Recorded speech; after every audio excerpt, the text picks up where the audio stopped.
Setelah mempelajari latar belakang serta struktur dan isi Injil Markus, kita sudah siap melihat beberapa tema utama di dalamnya. Identitas Yesus sebagai Mesias atau Kristus tanpa diragukan lagi merupakan tema yang paling kritis yang Markus komunikasikan di dalam Injilnya. Markus ingin memastikan bahwa para pembacanya tahu bahwa Yesus sungguh-sungguh datang untuk menyelamatkan mereka dari dosa-dosa mereka. Ia adalah penebus yang telah datang untuk menyelamatkan mereka dengan menghadirkan kerajaan Allah ke bumi. Dan sekalipun faktanya adalah mereka tidak dapat melihat dia lagi, ia tetap memegang kendali. Dan ia telah berjanji untuk datang kembali untuk menyelesaikan keselamatan yang telah ia mulai.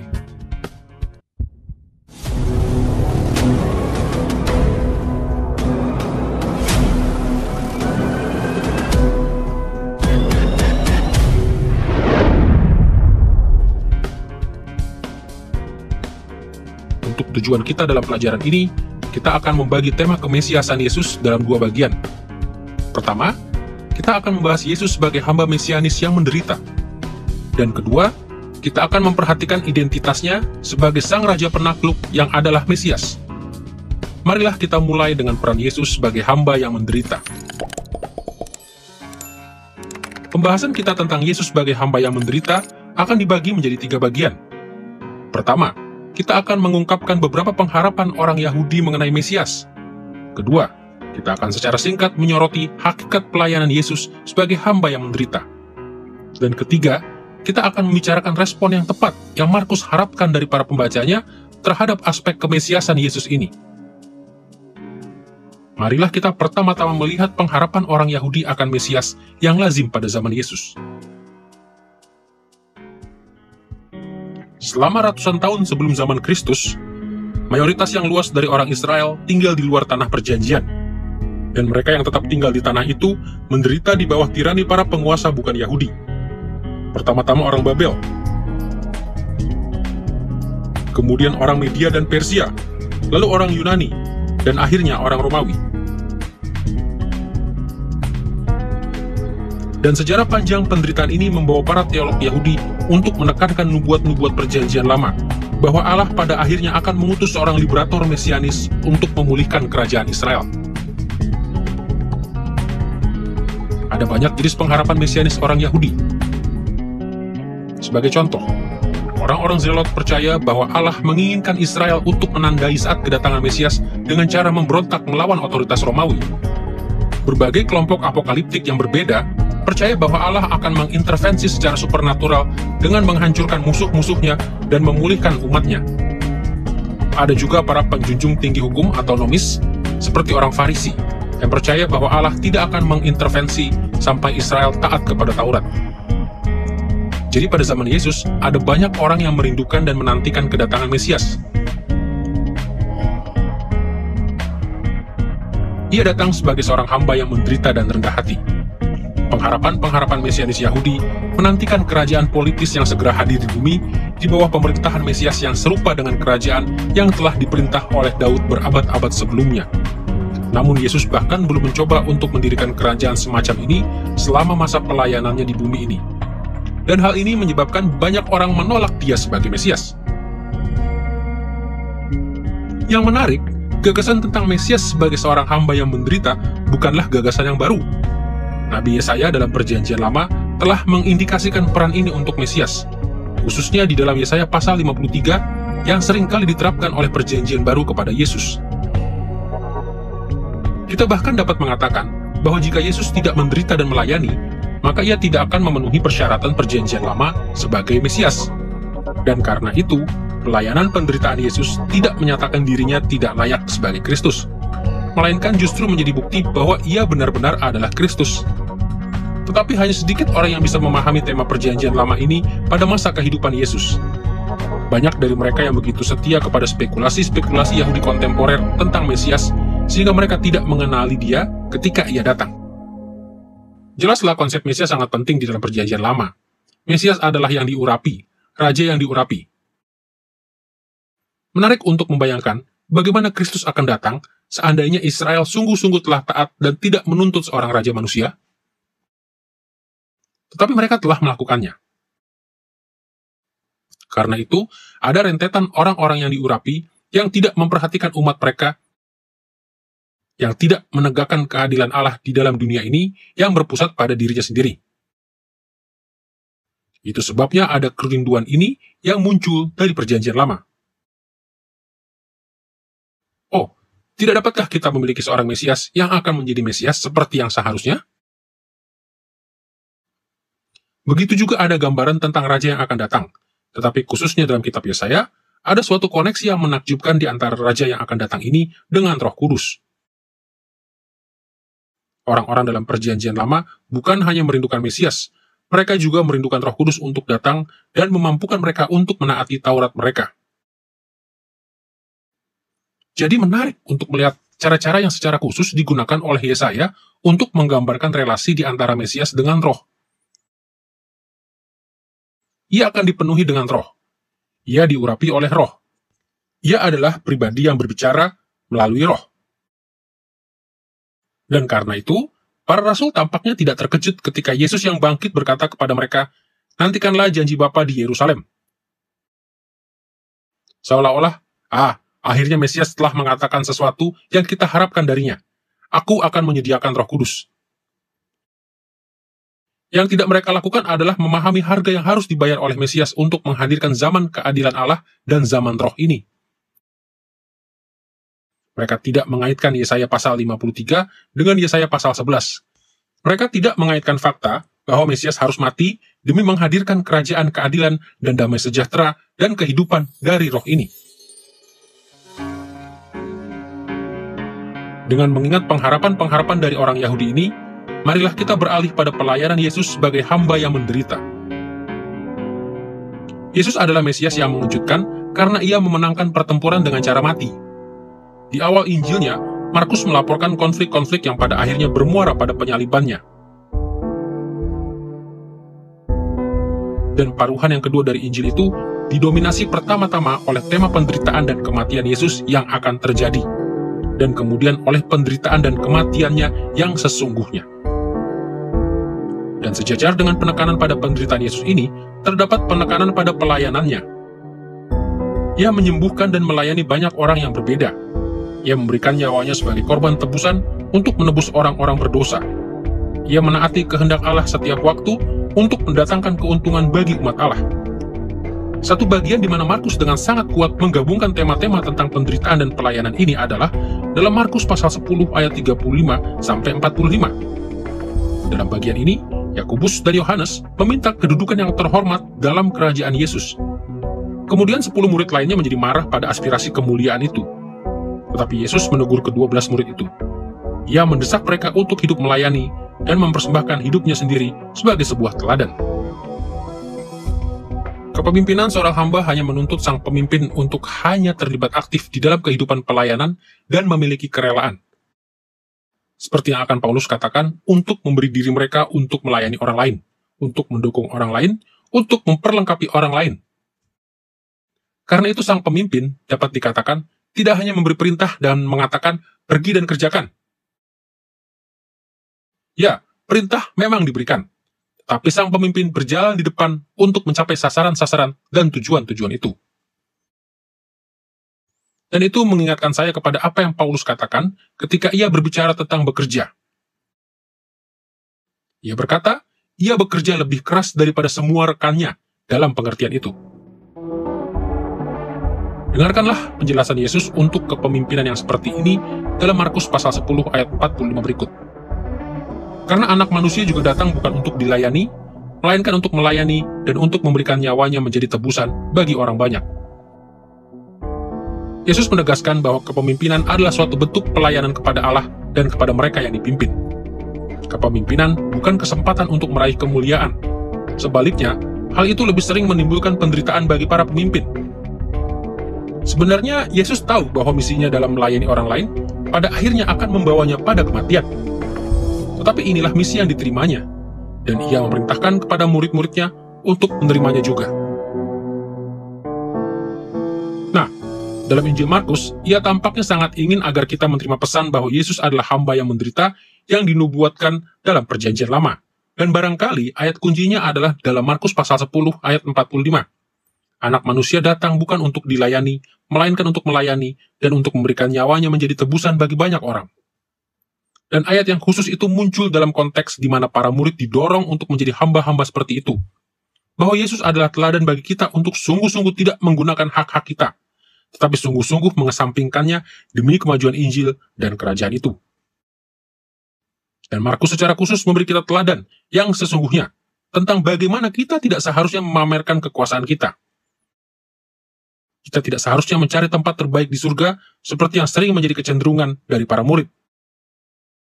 Oleh sebab itu, jika kita bertanya seperti apakah jenis kepemimpinan sebagai hamba yang Yesus perintahkan, kita dapat melihat di dalam kitab-kitab Injil bagaimana Yesus mendemonstrasikan kepemimpinan semacam itu. Hal pertama yang kita lihat dari Yesus adalah ketika ia menjumpai berbagai macam orang serta kebutuhan-kebutuhan mereka. Ia benar-benar memperhatikan apa yang mereka katakan. Ia menjumpai mereka di mana mereka berada.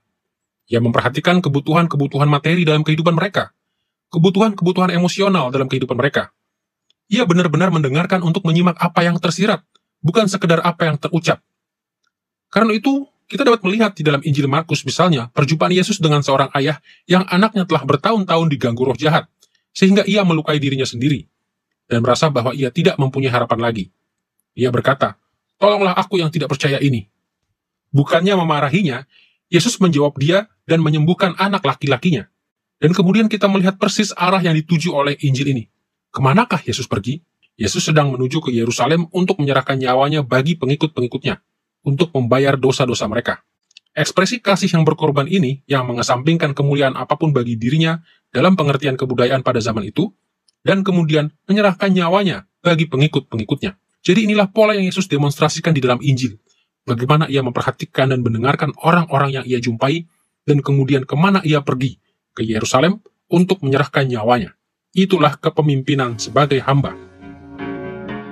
Dengan mengingat pengharapan mesianis orang Yahudi dan pelayanan Yesus, marilah kita perhatikan respon-respon yang Markus inginkan dari para pembacanya terhadap aspek identitas Yesus sebagai Kristus.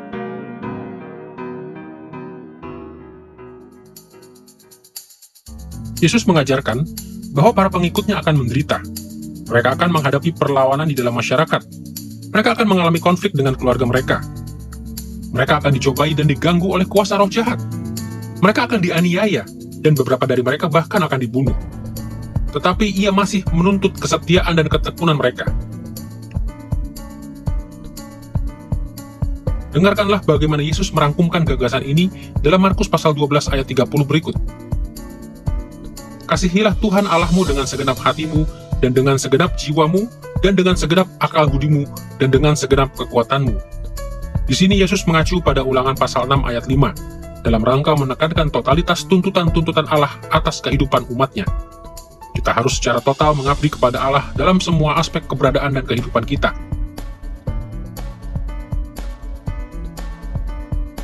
Mengikut Yesus melibatkan pengorbanan dan penderitaan, tetapi ia masih meminta kita untuk sepenuhnya mengabdi kepadanya, dan rela untuk hidup dengan cara-cara yang dihina oleh dunia demi kerajaannya.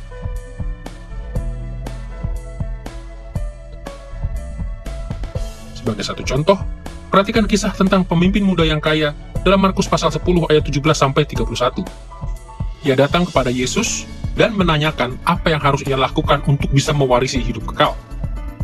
Dan Yesus menyuruhnya untuk menjual seluruh harta miliknya dan memberikannya kepada orang miskin. Tetapi tuntutan Yesus ternyata lebih besar dari apa yang sanggup dipenuhi oleh orang muda yang kaya itu.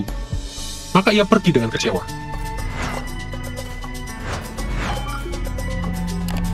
Yesus memberitahu murid-muridnya bahwa hal ini seharusnya tidak mengejutkan mereka, karena lebih mudah bagi seekor unta untuk masuk melalui lubang jarum daripada bagi seorang yang kaya untuk masuk ke kerajaan Allah. Ia selanjutnya berkata bahwa para pengikutnya harus rela meninggalkan keluarga, rumah, dan harta benda. Mereka harus rela dianiaya. Mereka bahkan harus rela mati sebagai martir demi Dia. Seperti yang telah Yesus katakan di dalam Markus pasal 8 ayat 34-35 berikut. Setiap orang yang mau mengikut aku, ia harus menyangkal dirinya, memikul salibnya, dan mengikut aku. Karena siapa yang mau menyelamatkan nyawanya, ia akan kehilangan nyawanya, tetapi barang siapa kehilangan nyawanya karena aku dan karena Injil, ia akan menyelamatkannya. Bagaimanapun juga, setiap orang Kristen memiliki salib, tetapi kemuliaan dan berkat keselamatan itu setimpal dengan pengorbanannya. Karena di satu sisi Yesus berkata pikulah salib, Tetapi ada saat-saat dalam kehidupan Petrus di mana ia melihat tangannya dan malahan melihat sebilah pedang. Ia memotong telinga imam besar. Anda lihat, inilah dilema gereja selama berabad-abad. Pedang atau salib. Apakah kita mengikuti jalan kecerdikan manusia atau metode manusia atau hikmat manusia? Ataukah kita mematikan diri dengan menyangkal diri kita dan mengikut Yesus? Dan Yesus menyatakan dengan jelas bahwa kemuliaan, jenis kemuliaan yang ditawarkan Allah melalui anaknya, hanya ditemukan melalui jalan salib, mengikuti jejak Yesus.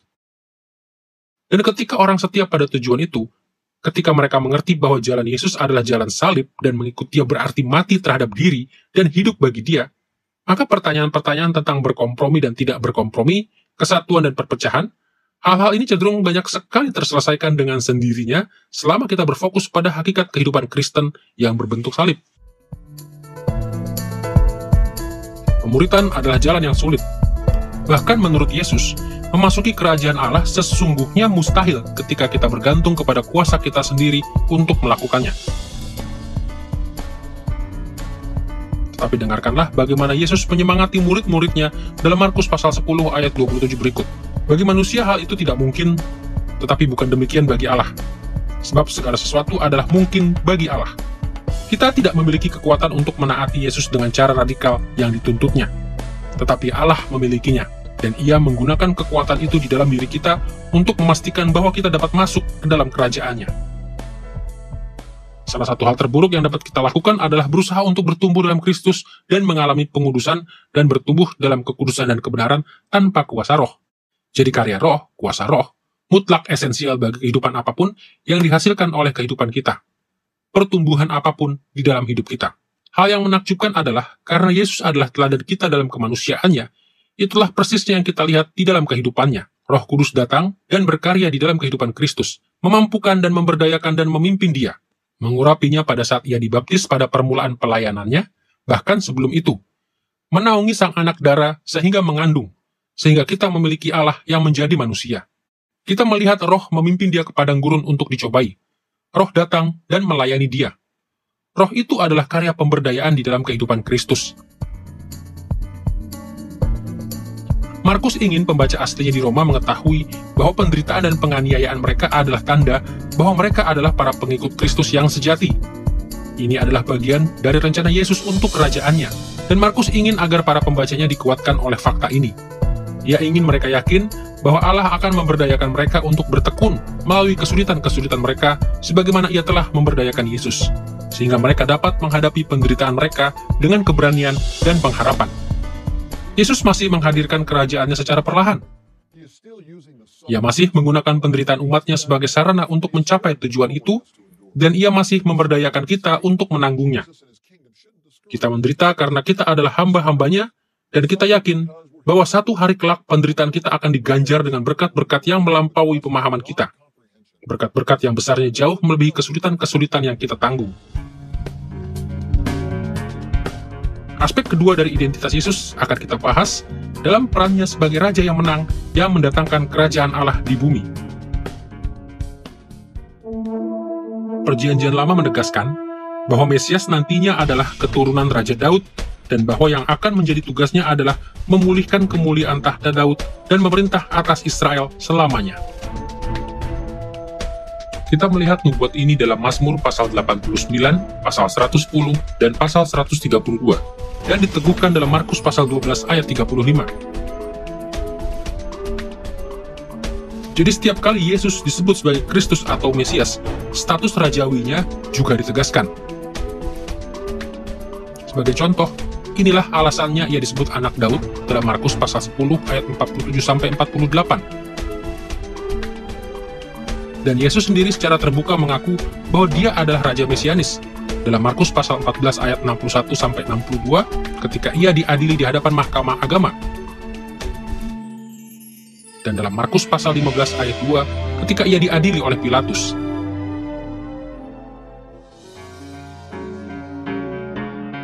Kita akan membahas 3 aspek dari peran Yesus sebagai Raja yang menang yang Markus tekankan. Kita akan membahas fakta bahwa Yesus memproklamasikan kerajaannya. Kita akan melihat bahwa ia mendemonstrasikan kuasa dan otoritasnya. Dan kita akan melihat bahwa ia menaklukkan musuh-musuhnya. marilah kita mulai dengan fakta bahwa Yesus memproklamasikan kerajaannya. Ingatlah kembali cara Markus merangkum pelayanan Injil Yesus dalam Markus pasal 1 ayat 14-15, di mana ia memberikan laporan ini. Sesudah Yohanes dipenjarakan, pergilah Yesus ke Galilea untuk memberitakan kabar baik Allah. Waktunya telah tiba, katanya. Kerajaan Allah sudah dekat. Bertobatlah dan percayalah kepada kabar baik itu. Tujuan utama dari pelayanan pemberitaan Yesus adalah memproklamasikan Injil atau kabar baik bahwa kerajaan Allah sudah dekat dan bahwa berkat-berkatnya ditawarkan kepada semua orang yang mau bertobat dan percaya. Yesus juga memproklamasikan kerajaannya dengan mengajarkan rahasia-rahasianya kepada murid-muridnya. Sebenarnya inilah alasan mengapa ia sering mengajar dengan perumpamaan, untuk menyatakan rahasia-rahasia kerajaannya kepada mereka yang dipilih, tetapi menyembunyikannya dari orang-orang yang tidak dipilih. Dengarkanlah apa yang Yesus katakan kepada murid-muridnya dalam Markus pasal 4 ayat 11-12 berikut.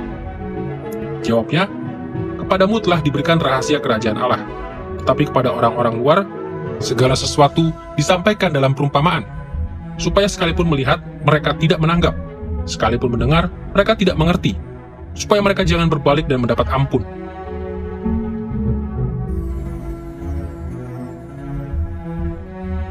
Dan tentunya, Yesus sering menjelaskan tentang kerajaan Allah.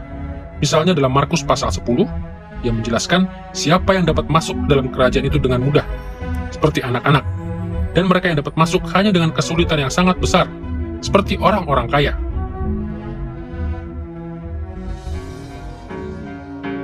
Aspek kedua dari peran Yesus sebagai Raja yang menang yang akan kami sebutkan adalah bahwa ia mendemonstrasikan kuasa dan otoritasnya sebagai kepala kerajaan Allah di bumi.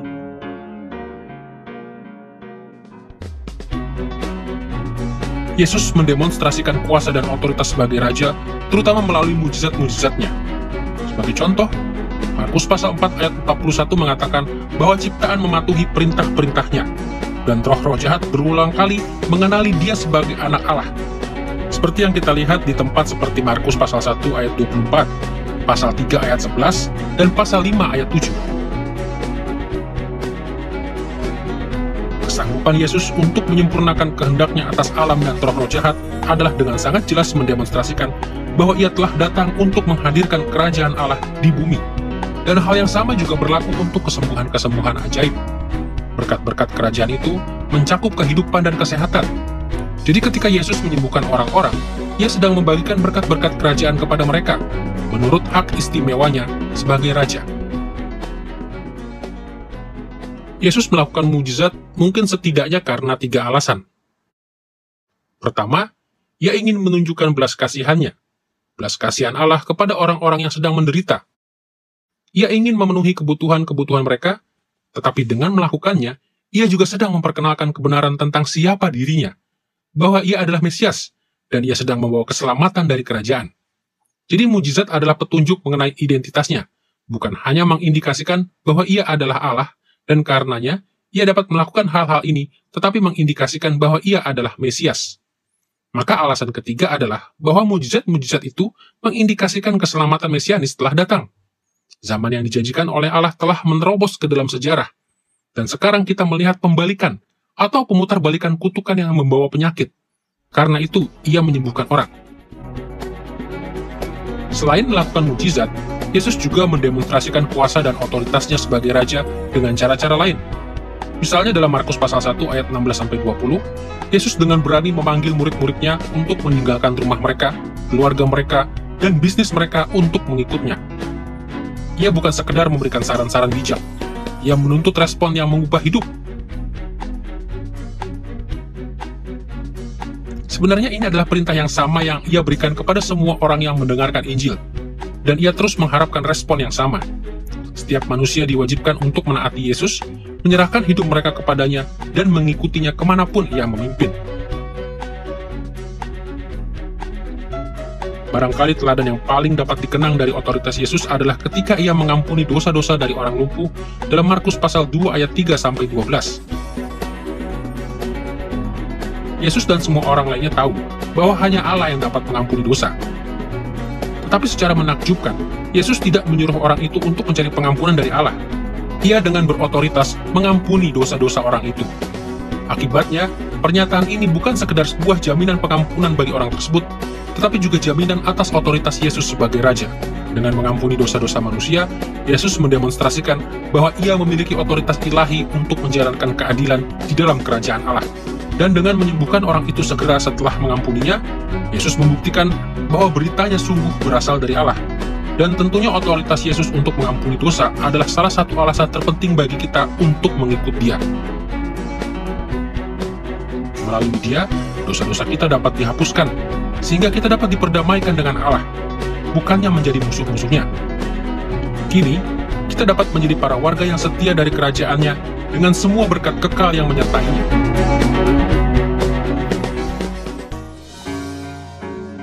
Aspek ketiga dari peran Yesus sebagai Raja yang menang yang akan kita bahas adalah bahwa ia mengalahkan musuh-musuhnya.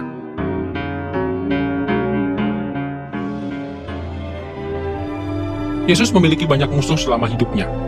Pemimpin-pemimpin Yahudi yang menentang Dia, orang-orang yang tidak percaya dan menolak Dia, roh-roh jahat yang diusirnya, dan musuh-musuh lainnya juga. Dan dalam setiap peristiwa di mana ia mengalami konflik dengan musuh-musuhnya, ia menang. Ia mengalahkan argumen-argumen mereka.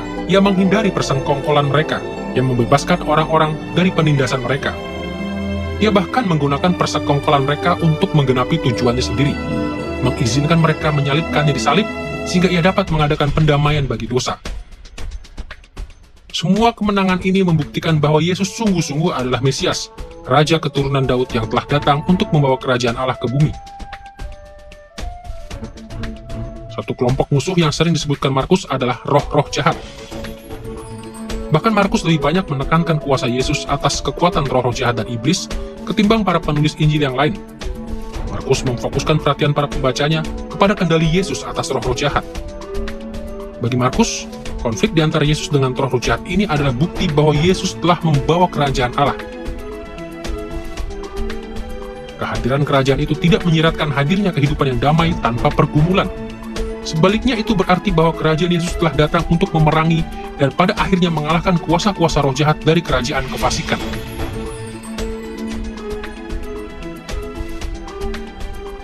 Bagi orang-orang Kristen di Roma, ini berarti bahwa penderitaan-penderitaan mereka merupakan bagian dari suatu peperangan rohani yang lebih luas. Dan walaupun untuk sementara waktu mereka sedang ditindas dan dianiaya, mereka masih ada di pihak yang menang. Dan satu hari kelak, mereka akan memperoleh kemenangan yang tuntas. Dan hal ini juga berlaku bagi kita sekarang. Namun sekalipun kuasa Yesus atas roh-roh jahat itu menakjubkan, kemenangan terbesarnya adalah kemenangan atas maut itu sendiri, yang Paulus katakan sebagai musuh terakhir. Dalam 1 Korintus pasal 15 ayat 26, seperti yang telah kita lihat, sebelum Yesus mati, ia berulang kali menegaskan kepada murid-muridnya bahwa kematiannya adalah sarana bagi kemenangannya. Kematian adalah musuh, tapi Yesus akan menaklukkan dan menggunakan musuh ini untuk maksud-maksudnya sendiri.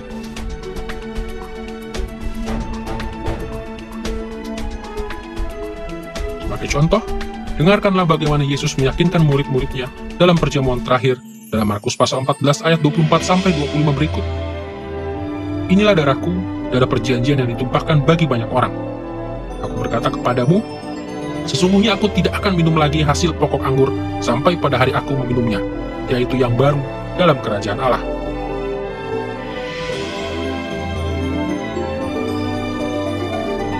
Sebagai seorang gembala yang lemah lembut, Yesus berjanji bahwa kematiannya tidak akan menimbulkan keputusasaan, melainkan justru akan menjadi kemenangan perjanjian Allah atas dosa dan konsekuensi-konsekuensinya. Yesus juga berjanji bahwa perjamuan malam itu tidak akan menjadi perjamuan terakhir yang akan dinikmatinya bersama dengan murid-muridnya. Setelah semua hal yang mengerikan yang akan segera terjadi, penangkapannya, pengadilannya, penderitaannya, dan kematiannya, ia akan minum kembali bersama mereka ketika kerajaannya nanti disempurnakan dalam seluruh kemuliaannya. Dari para pembaca asli Markus di dunia kuno sampai gereja di sepanjang zaman, perayaan perjamuan Tuhan mengingatkan kita bahwa kemenangan Kristus pada akhirnya akan mengalahkan semua penderitaan kita. Suatu hari kelak kita akan menerima upah, yaitu menikmati jamuan kemenangan bersama Yesus sendiri. Dalam penyalipannya, kematiannya, dan penguburannya, Yesus mengizinkan kematian untuk berkuasa atas dirinya untuk sementara waktu, supaya ia dapat menebus kita dari dosa. Tetapi ia tidak terus berada di bawah kuasa itu. Dalam kebangkitannya, ia bahkan menaklukkan kematian, sehingga mengatasi semua keraguan. Ia membuktikan bahwa ia adalah Kristus, Raja Mesianis yang diutus Allah untuk memulihkan kerajaannya di bumi. Tetapi jika Yesus datang untuk menjadi Raja, apakah itu berarti ia telah gagal?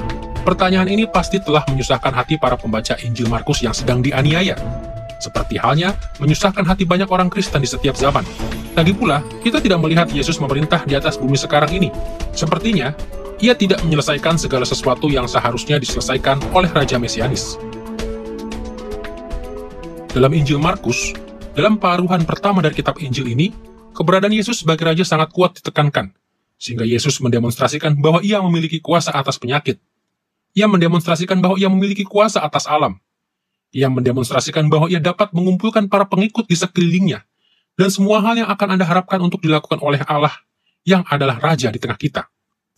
Tetapi kejutan yang paling sulit dipahami oleh para murid, khususnya dalam Injil Markus adalah, bahwa ketika Yesus memberitakan atau menegaskan bahwa dia adalah Raja, sebagaimana yang perlahan-lahan mereka sadari dalam pikiran mereka, ia selanjutnya mengatakan bahwa ia akan ditolak, bahwa ia akan menderita, dan bahwa ia akan mati. Dan pada awalnya, saya pikir, sangat sulit bagi mereka untuk menangkap gagasan bahwa sang Raja harus datang ke tengah mereka sebagai seorang yang melayani. Tetapi sebenarnya, sebagai orang-orang yang hidup di zaman ini, saat menengok ke belakang kepada nubuat-nubuat tentang Raja yang akan datang, Anda dapat menyatukan ayat-ayat seperti Yesaya pasal 53 yang berbicara tentang seorang Raja yang datang, tetapi juga yang akan menderita dan yang akan mati. Yesus bukanlah tipe Mesias yang diharapkan oleh kebanyakan orang pada abad pertama, dan ia bukan jenis Mesias yang diinginkan oleh kebanyakan orang pada masa kini. Ia menjalani kehidupan pelayanan sebagai hamba yang menderita, dan ia memanggil umat kerajaannya untuk melakukan hal yang sama. Dalam perumpamaan tentang penabur dan biji sesawi dalam Markus pasal 4, Yesus mengajarkan bahwa para pengikutnya akan menderita karena penganiayaan, dan akan tampak bahwa seolah-olah kerajaannya akan dikalahkan. Tetapi ia juga mengajarkan bahwa bagi sebagian orang, firman kerajaan itu berakar dan berbuah. Mereka menerima kerajaan Allah dalam ketaatan. Mereka mengikuti Yesus dan memperluas kerajaan Allah. Kerajaan itu untuk sementara terselubung. Kerajaan itu bertumbuh perlahan-lahan. Kerajaan itu bahkan menderita. Tetapi pada akhirnya, kerajaan Allah akan datang dalam seluruh kepenuhannya. Seperti yang Yesus katakan dalam Markus pasal 4 ayat 22 berikut. Segala sesuatu yang tersembunyi itu dimaksudkan untuk dinyatakan, dan segala sesuatu yang terselubung itu dimaksudkan untuk disingkapkan. Pesan Markus bagi pembaca aslinya dan bagi kita jelas. Kerajaan Allah bertumbuh secara misterius, bergumul menghadapi penganiayaan, penderitaan, dan musuh-musuh. Tetapi kerajaan itu juga bertumbuh secara pasti menurut perhitungan waktu Allah. Kerajaan Allah dan pelayanan Yesus tidak dapat dihentikan. Pada suatu hari, Yesus akan kembali untuk menyelesaikan apa yang telah ia mulai. Akhirnya ia akan sepenuhnya mengalahkan semua musuhnya, dan kita sendiri akan dimuliakan, memasuki keadaan final dari hidup kekal yang tidak akan pernah berakhir. Pada waktu itu, tidak ada nubuat perjanjian lama yang tidak tergenapi. Ia akan menyempurnakan segalanya.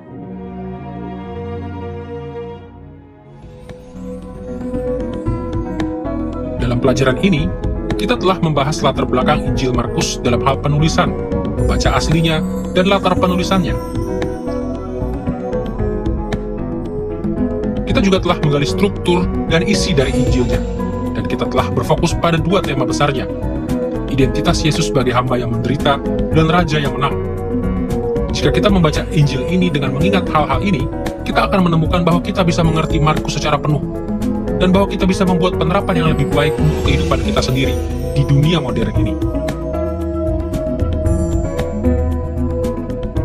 Injil Markus menyoroti aspek-aspek karakter dan pelayanan Yesus yang tidak selalu ditekankan dalam Injil-Injil lainnya. Hal ini menunjukkan kepada kita tentang Yesus sebagai Tuhan yang penuh kuasa, penuh semangat, dan aktif atas sekelilingnya. Tetapi ini juga menunjukkan pada kita bahwa bahkan di dalam kuasanya, Yesus dengan rela berperan sebagai hamba yang menderita. Dan Markus memanggil kita untuk memberikan berbagai respon kepada teladan Tuhan kita ini. Ia ingin agar kita rela menderita bagi kerajaan Allah seperti yang Yesus lakukan. Dan ia ingin agar kita dikuatkan. Karena kita tahu bahwa ketika Yesus menaklukkan musuh-musuhnya melalui salib, ia juga menjamin kemenangan bagi kita.